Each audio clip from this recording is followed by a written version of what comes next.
నిబంధనలో దశమ భాగం ఇవ్వమని చెప్పేసి ఎక్కడా తెలియపరచబడలేదు. అంతేకాకుండా ఇంతే ఇవ్వాలి, ఇంత ఇవ్వకూడదు అని ఎక్కడా తెలియజేయలేదు. కానీ దాదాపుగా అందరు బోధకులు వాళ్ళ సంఘాలలోనూ, వివిధ వేదికలపైనను, వివిధ సందర్భాలలోనూ ఏదో ఒక విధంగా దశమ భాగం అయితే చెల్లించాలనే తెలియజేస్తున్నారు. మరికొందరు బోధకులైతే కొత్త నిబంధన గ్రంథంలో దశమ భాగం ఇవ్వాలి అని లేదు అని తెలియజేస్తూ, నీ దశమ భాగము కొంత ఈ సంఘానికి, కొంత ఆ బోధకునికి, కొంత ఈ బోధకునికి, కొంత పేదవాళ్లకు ఈ విధంగా ఇవ్వాలని తెలియజేస్తున్నారు. ఇవ్వడం తప్పని బైబిల్ తెలియజేయడం లేదు. కానీ బోధకులు చెప్తున్న ప్రకారం ఇంతే ఇవ్వాలి, వీరికే ఇవ్వాలి, వీరికి ఇవ్వకూడదు, ఇంత ఇవ్వకూడదు, ఇంత ఇవ్వాలి అనేది తప్పు. కొందరైతే కొత్త నిబంధనలో దశమ భాగం ఉంది అని ఒకే ఒక వచనాన్ని చూపిస్తూ దశమ భాగం చెల్లించండి అని చెప్తున్నారు. ఈ దశమ భాగం గురించి కొందరు బోధకులు వాళ్ళ స్వార్థం నిమిత్తము తెలియజేస్తున్నారు, కొందరు బోధకులు వారి అజ్ఞానము వలన తెలియజేస్తున్నారు. ఈ విషయాలన్నిటినీ మనము వాక్యము ద్వారా కొత్త నిబంధనలో ఏం తెలియజేస్తుందో నిర్ధారించుకుందాం. మొదటగా దశమ భాగం ఇవ్వాలి అని కొత్త నిబంధనలో ఏ వచనాన్ని బట్టి బోధకులు బోధిస్తున్నారో, వారు బోధిస్తున్నటువంటి ఆ బోధ దేవుని వాక్యానికి ఎందుకు వ్యతిరేకమో వాక్యానుసారంగా పరిశీలన చేసుకుందాం. మత్తయి సువార్త 23వ అధ్యాయము 23వ వచనము. అయ్యో, వేషధారులైన శాస్త్రులారా, పరిసయ్యులారా, మీరు పుదీనాలోను, సోపులోను, జీలకర్రలోను 10వ వంతు చెల్లించి ధర్మశాస్త్రంలో ప్రధానమైన విషయములను అనగా న్యాయమును, కనికరమును, విశ్వాసమును విడిచిపెట్టితిరి. వాటిని మానక వీటిని చేయవలసి ఉండెను. చదువుబడిన ఈ వచనంలో శాస్త్రులు, పరిచయులు దశమభాగం చెల్లిస్తున్నా కానీ యేసు ప్రభు ఎటువంటి అభ్యంతరపరచలేదు. అంతేకాకుండా అది చేస్తూ ఇది చేయండి అని చెప్పినాడు. కాబట్టి ఈ వాక్యానుసారంగా మీరందరూ ఖచ్చితంగా దశమభాగం చెల్లించి తీరాలి అని కొందరు బోధకులు బోధిస్తున్నారు. అలాగైతే యేసుప్రభు వారు పస్కా పండుగ ఆచరించాడు, పర్ణశాల పండుగలు ఆచరించాడు, యూదుల పండుగలన్నీ ఆచరించినట్లుగా మనకు బైబిల్లో ఉంది. అంతేకాకుండా కుష్ఠరోగులు స్వస్థత పొందినప్పుడు కూడా మీరు వెళ్ళి యాజకునికి కనపరుచుకొని మోషే నియమించిన కానుకలు చెల్లించండి అని కూడా ఉంది. కాబట్టి ఏ బోధకులైతే మత్తయి సువార్త 23వ అధ్యాయం 23వ వచనంలో దశమ భాగాన్ని సపోర్ట్ చేస్తున్నారో వారు ఖచ్చితంగా ఈ పండుగలను కూడా ఆచరించాలి, మోషే నియమించినటువంటి కానుకలు సమర్పించాలని కూడా వాళ్ళు చెప్పాల్సి ఉంటుంది. ఇప్పుడైతే మనము క్రీస్తు ప్రభువు ఆచరించిన పండుగలు, అలాగే క్రీస్తు ప్రభు కుష్ఠరోగులను యాజకులకు కనపరుచుకో అని తెలియజెప్పినటువంటి రెఫరెన్స్లను ఒకసారి చదివి తర్వాత కానుకలు ఏ విధంగా ఇవ్వాలని వాక్యం తెలియజేస్తుందో పరిశీలన చేసుకుందాం. యోహాను సువార్త 5వ అధ్యాయం 1వ వచనం.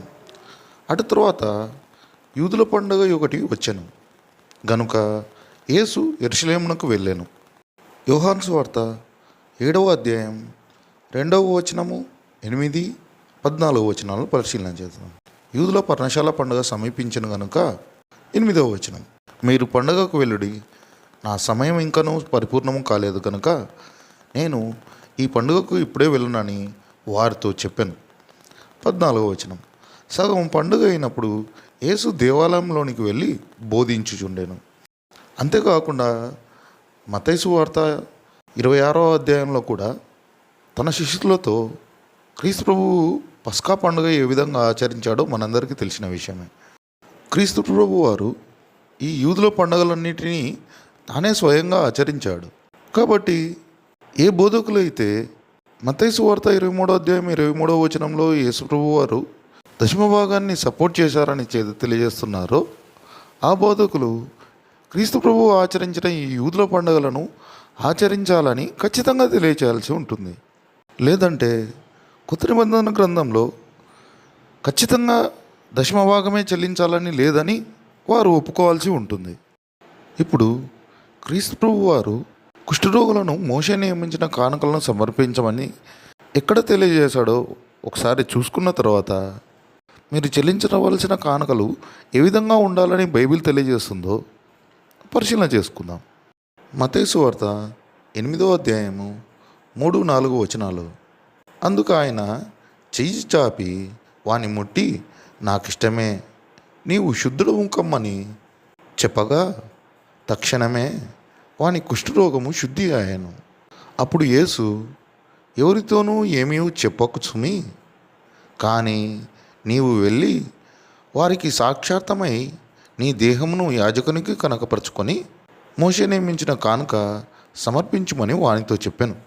ఇంకా లూకాసు వార్త 17వ అధ్యాయము 12, 13, 14 వచనాలను పరిశీలించినట్లయితే, ఆయన యొక్క గ్రామంలోనికి వెళ్ళుచుండగా 10 మంది కుష్ఠరోగులు ఆయనకు ఎదురుగా వచ్చి దూరంలో నిలిచి, యేసుప్రభువా, మమ్మను కరుణించుమని కేకలు వేసిరి. ఆయన వారిని చూచి, మీరు వెళ్ళి మిమ్మును యాజకులకు కనపరుచుకొనుడని వారితో చెప్పాను. వారు వెళ్ళుచుండగా శుద్ధులైరి. చదవబడిన వచనాల ప్రకారము క్రీస్తు ప్రభు వారు యూదుల పండగలా ఆచరించాడు, మోషే కానుకలను చెల్లించాడు, తాను సున్నతి పొందాడు. ఈ విధంగా క్రీస్తు ప్రభు వారు ధర్మశాస్త్రాన్ని నెరవేర్చారని బైబిల్ సెలవిస్తుంది. కానీ ఈ కొత్త నిబంధనలో ఎఫెసీయులకు రాసిన పత్రిక 2వ అధ్యాయం 14వ వచనాన్ని బట్టి చూస్తే, ఆయన మన సమాధానమై ఉండి మీకును మాకును ఉండిన ద్వేషమును అనగా విధిరూపకమైన ఆజ్ఞలు గల ధర్మశాస్త్రమును తన శరీరమందు కొట్టివేయుట చేత మధ్య గోడను పడగొట్టి మన ఉభయులను ఏకము చేసెను. అనగా ఏవైతే ఆచారాలుగా పిలువబడుచున్నాయో వాటిని తన రక్తము వలన నూతన నిబంధనలో క్రీస్తు ప్రభు వీటినన్నిటినీ కొట్టివేశాడు. పరిశీలించిన వచనాలను బట్టి చూస్తే మనము దశమభాగం చెల్లించవలసి ఉన్న వారమైనట్లయితే ధర్మశాస్త్ర ప్రకారము అనేక విషయాలను కూడా మనం జరిగించి తీరాల్సి ఉంటుంది. కాబట్టి నూతన నిబంధనలో ప్రతి విధమైన ఆచారాలను, అనగా శుద్ధీకరణ అయితేనేమి, బలులు అర్పించడం అయితేనేమి, అర్పణలు అర్పించడం అయితేనేమి, పండుగలు ఆచరించడం అయితేనేమి, కంటికి కన్ను పంటికి పన్ను అన్న నియమాన్ని పాటించడం అయితేనేమి, ఈ విధంగా అనేకమైన ఆచారాలను క్రీస్తు ప్రభు వారు కొట్టివేశాడు. చివరిగా మీరు చెల్లించవలసిన ఏవైనా కానీ ఏ విధంగా చెల్లించాలని దేవుడు కోరుకుంటున్నాడు అంటే 2 కొరింథీ 9వ అధ్యాయము 7వ వచనం, సనుగు కొనకయు బలవంతముగా కాకయు ప్రతివాడును తన హృదయంలో నిశ్చయించుకునిన ప్రకారము ఇయ్యవలెను. దేవుడు ఉత్సాహముగా ఇచ్చువానిని ప్రేమించును. చదవబడిన ఈ వచనం ప్రకారము మీరు ఎంతైనా ఇవ్వండి, అది 2% అయినా, 4% అయినా, 10% అయినా, 90% అయినా, ఎంతైనా ఇవ్వండి. కానీ సనుక్కొనొద్దు, బలవంతంగా ఇవ్వద్దు. మీ హృదయంలో ఏదైనా అనుకుంటున్నారో అది మాత్రమే చెల్లించండి. ఎంతైనా ఇవ్వండి, సంతోషంగా ఇవ్వండి. మీరు సంతోషంగా ఇస్తే దేవుడు మిమ్మల్ని ప్రేమిస్తాడు. కానీ కొందరు బోధకులు తప్పుడుగా తెలియజేస్తున్నటువంటి ఒక ఉదాహరణను మీతో పంచుకోవాలనుకుంటున్నాను.